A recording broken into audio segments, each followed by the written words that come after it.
Welcome to Tea Talks, where young adult story and church experience blends together into a beautiful insight to inspire us. So grab a cup of tea, sit down, relax, and enjoy while we spill the tea.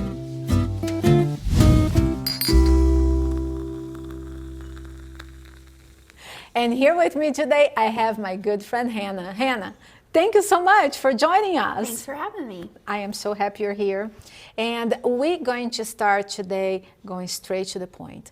How do you feel that your needs as a young adult in the church are being prioritized? A lot of times I feel like they aren't, just because a lot of older members or people that have been in the church for a while want to hold on to their offices or hold on to their traditions. But there's many ways that we can put those things aside and come together. Have you ever experienced a time where you were actively involved in the decision-making process of your church? No. I think in the smaller things, like with the young adults, we plan things, and of course everybody gets to put their input in. But when it comes to the big things in church, not so much. But there are people within my church that I go to now that are younger and are on the board and hold offices. So they are starting to open up more to young people. But how does it make you feel that you're asked to help with things, but you're never asked your opinion to how things should go, like to make a decision? I think it's really easy to get offended, but the older I get, the more I enjoy not having to put too much input in, because it takes away some of the stress of like people not liking your idea or that kind of thing, like that anxiety behind it. But there are times where I'm like, man, we should really do it this way, and it's just so irritating, but it is what it is. It's okay. How can we change the church culture if we don't involve young people, right? Yeah. It's difficult.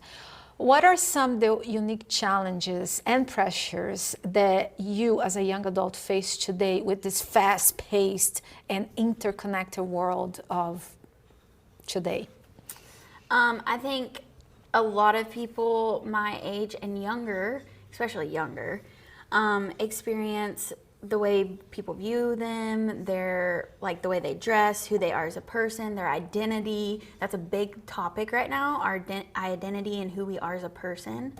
And I think it's a struggle, especially within the church, because people feel like they can't truly be themselves because they're going to be judged or not accepted or pushed aside, or, okay, well, you're a little weird or you're a little far out there, so we're not going to listen to anything you have to say, kind of thing. Has technology played a role in your church engagement? I think it's slowly starting to play more of a role. At my church that I'm at now, I'm on the praise team, and we're doing a Vespers, and we put stuff out on our personal Instagrams all the time, and we're trying to push it on our church Facebook and maybe start a church Instagram, because that's more of a hit right now, is Instagram. That way we can reach more people and get more young people in the church.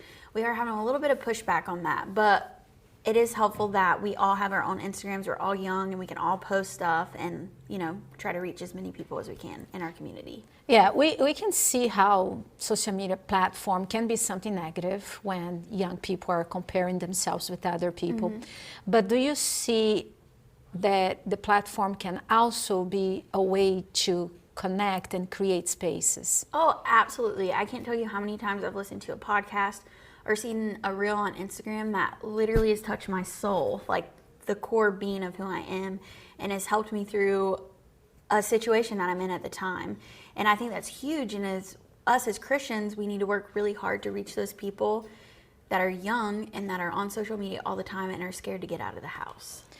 How do you see churches embracing this new way of young adults communication? Because like it or not, sometimes I hate social media. It's kind of like a love-hate relationship constantly.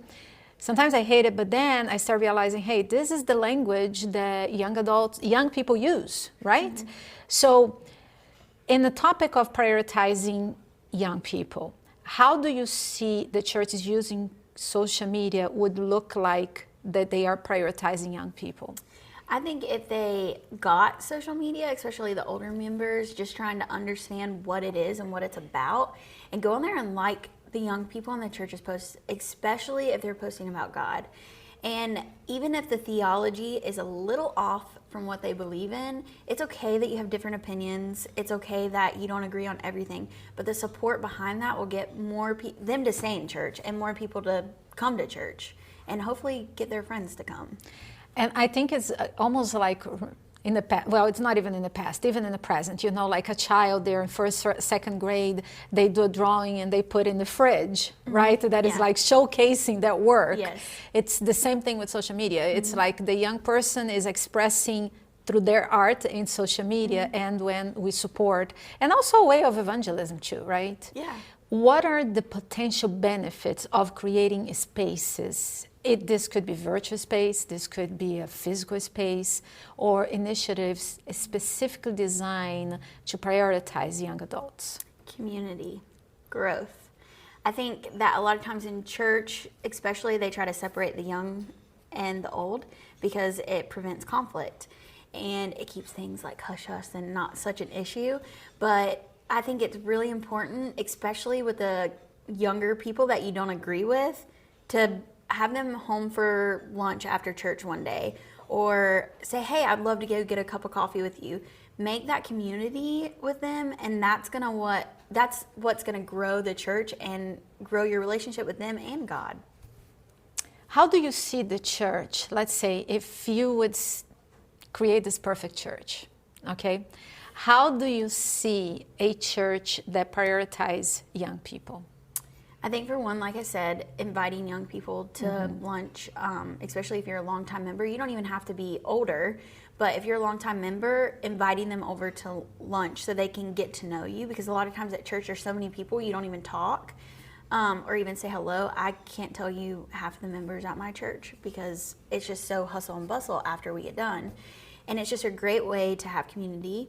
I think when young adults make a event or schedule something out in the church calendar, you need to be there. Even if it's not your cup of tea, like, go there with an open heart, open mind. Obviously protect yourself from what's not of God, but go there and support them and show them that even though this may not be your cup of tea or what you like, you're still supporting them in their growth with God.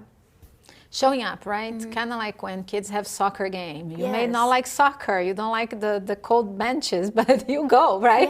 Yes. You go just to show them support. How can church leaders, what do you think we can do to help the churches start prioritizing young people?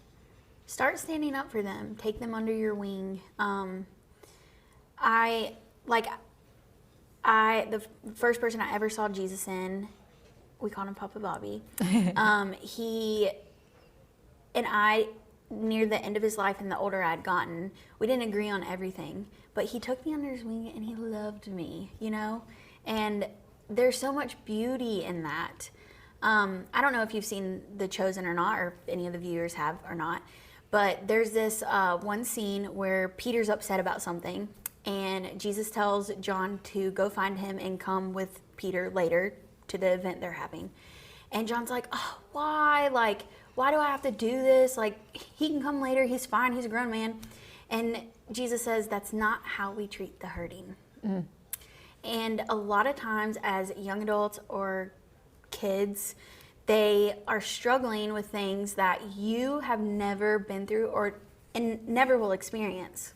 And it's so easy to be like, oh, they're just like complaining or they're making excuses, whatever. Meet them where they're at. Like, you don't have to agree with their behavior, but you can love them and support them and be Jesus to them here on earth.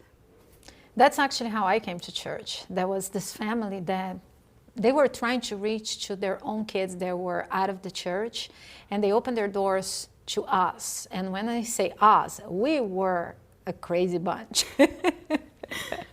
But they loved us. And it took time, but pretty much we are out in the church today. There was a group of like 20 of us.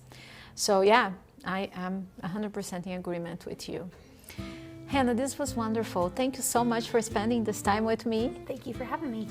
And for you at home, Thank you for joining Tea Talks.